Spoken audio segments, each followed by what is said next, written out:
Hello, I'm Nami. And I'm Olivia, and Welcome to Climate Action Figures.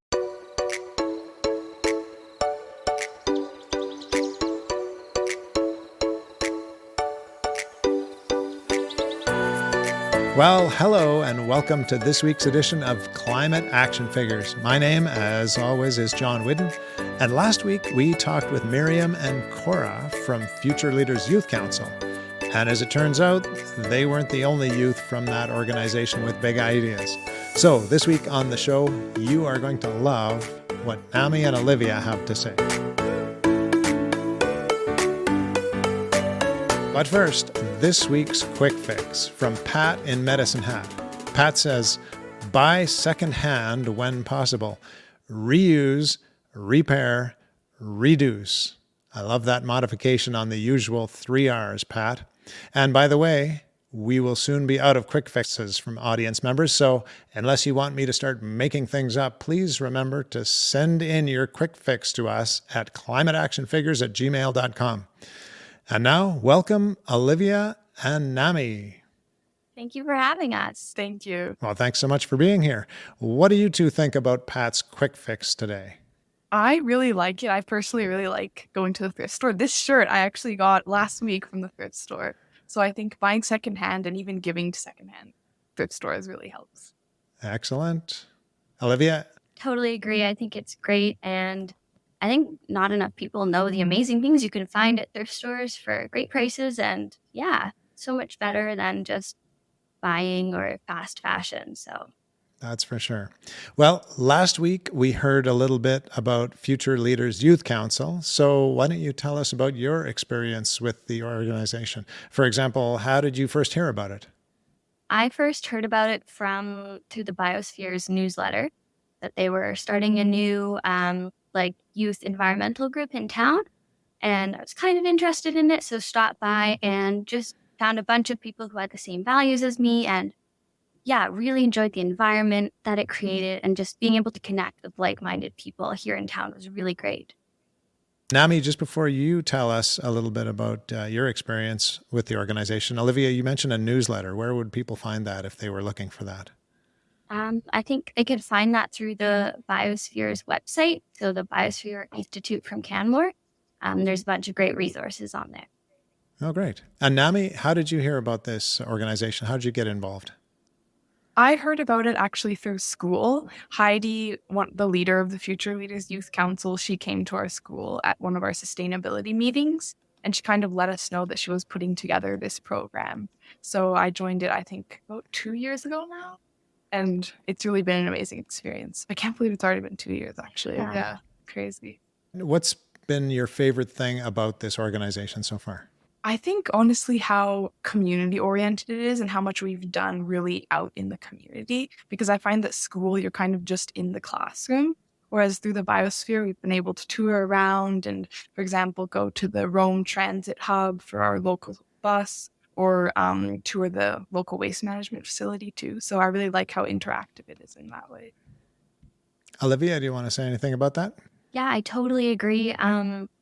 So many neat experiences that I never would have been able to do otherwise if it weren't for this organization. So definitely learned a lot about our community and sustainability within that. And yeah, super informative and really, really great. Well, the Rome Transit is a perfect segue because last week we talked briefly with your colleagues, Olivia and Cora, about a Rome Transit video you made.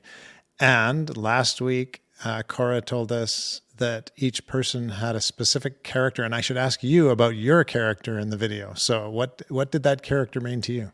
For me, I was an old lady with a book and her tea on the bus. And the point was we had a bunch of different people, was just to show how the Rome buses are like public transit is for everyone and not just like a specific certain group of people. So that was my role. And then my role was being kind of a rich, noble lady from the higher class. And I had a big wig on, sunglasses, and I think I also had like a fedora hat and then a big coat. So yeah, we all had very different roles. Well, it's a fun video, and I will definitely post a link to that video on our Facebook and Instagram feed. So listener, you can go out and have a look at that if you like. Now, have you heard, you two, that we have our very own engineer on this podcast? Oh, wow. Cool. So we are going to jump in with one of our engineer questions because one of the listeners wrote in, actually a bunch of the listeners wrote in, it was a whole class. Mr. Bozer's grade 6 class at Dr. Ken Sauer School in Medicine Hat, Alberta, asked a question for our engineer. And what they asked was, can we reduce emissions from gas cars? So before we let our engineer Jeff talk about that, do you two think there's some way we can reduce emissions from gas vehicles? I'd say I don't really know the science behind it, but like to not idle or like warming your car up in the winter, like you don't need to run it for half an hour before you get in. Only running your car when absolutely necessary. I think definitely, I'm not sure about the technical part of it, but I do agree that there's definitely probably some more action-based things, like even simply taking the car less or avoiding idling too. But I'm actually very curious if there are some like scientific technical aspects too. All right, well, we're going to find out about that. So let's go over to Jeff. Well, hi, John. Thanks for having me back again. And wow, what a great question that is. And you know what? The answer is absolutely yes. We can reduce emissions from gas and diesel cars. Well, how do we do that? Well, first of all, drive a smaller car. The less weight you're moving around, the less gas you're going to use, the lower your greenhouse gas emissions. Or you can use a similar size car, but with a smaller engine. Hey, we all want something that's as much fun to drive as a race car, right? But for that, you generally need a bigger engine. But let's be honest. Do we really need that much power? I mean, most vehicles on the road right now, they've got a way bigger engine than they actually need. And sure, there are times when you need a bigger engine, like, if you're towing a heavy trailer, for example. But do we really need a great big 6-liter engine in a 3-ton extended cab truck to get to piano lessons? I mean, come on, really? I don't think so.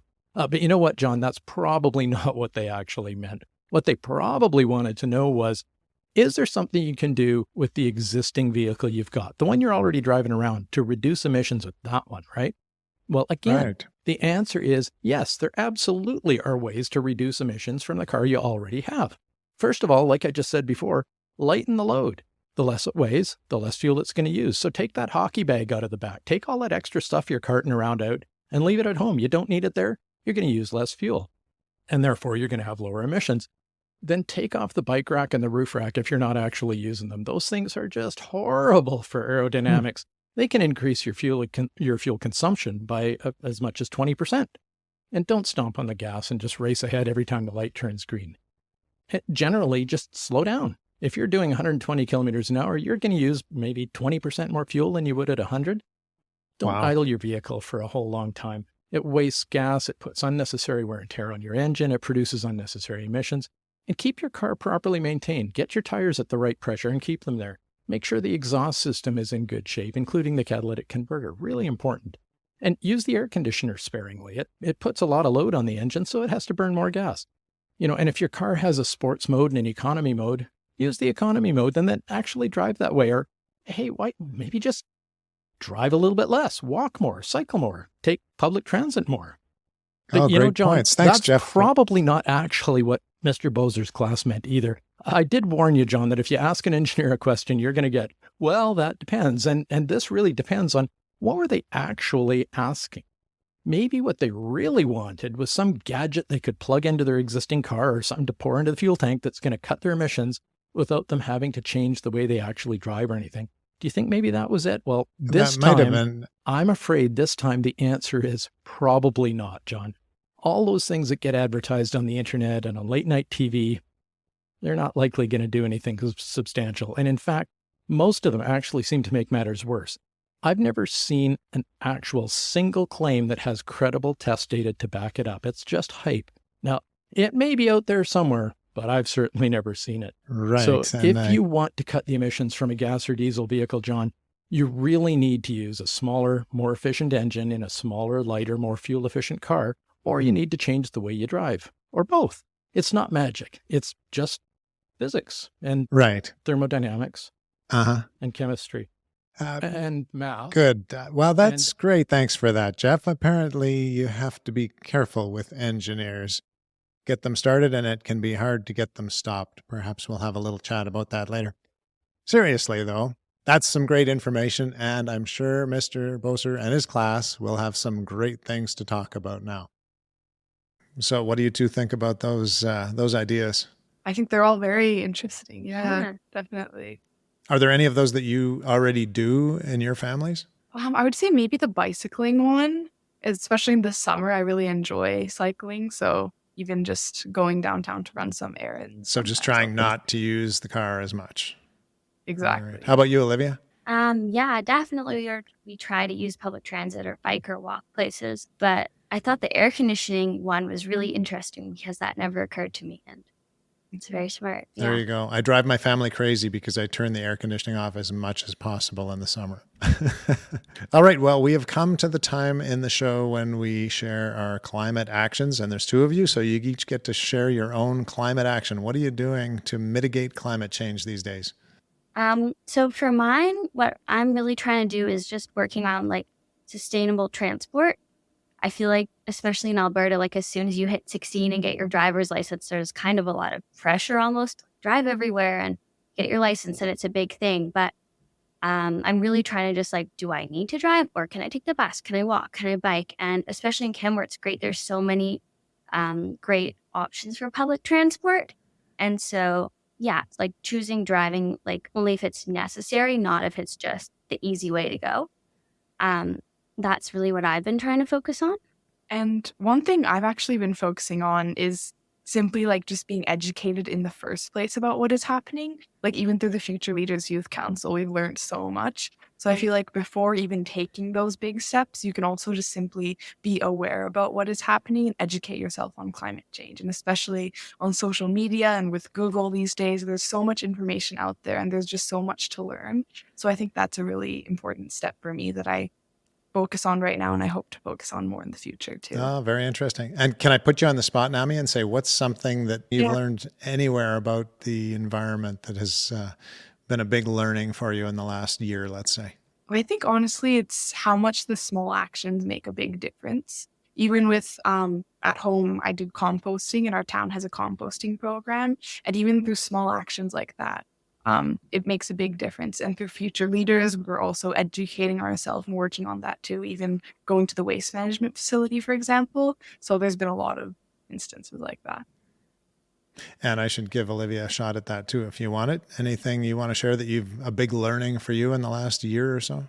How many, like, there are a lot of things that people can do. I feel like there's a lot of like this hopeless narrative around climate change, but there's actually so many little actions that do make a big difference that, yeah, you just have to do a bit of research and you can make a change and that, make an impact. Right. And on the subject of hopelessness, I'd love to wrap the interview up by asking you each what gives you hope in the world today? I would say for me, what gives me hope is youth activism and the younger voices being heard. Even that through us, like being on this podcast, for example, I feel like even though now it's the big adults and leaders and political leaders that are making all the decisions, in reality, in a few decades from now, it'll be us youth who are really taking the lead on climate change. So when I see young people, not only teenagers, but even like elementary students who are passionate about climate change, it really gives me hope for a brighter future.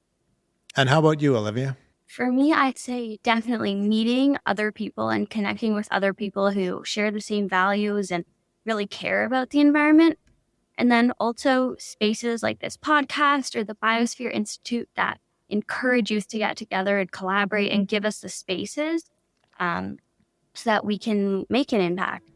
Well, that's great. And you know what gives me hope is imagining you two in leadership roles in the future. That gives me great hope. So thanks for giving me that hope. And thank you so much for joining us on the program today. It's been wonderful having you both here.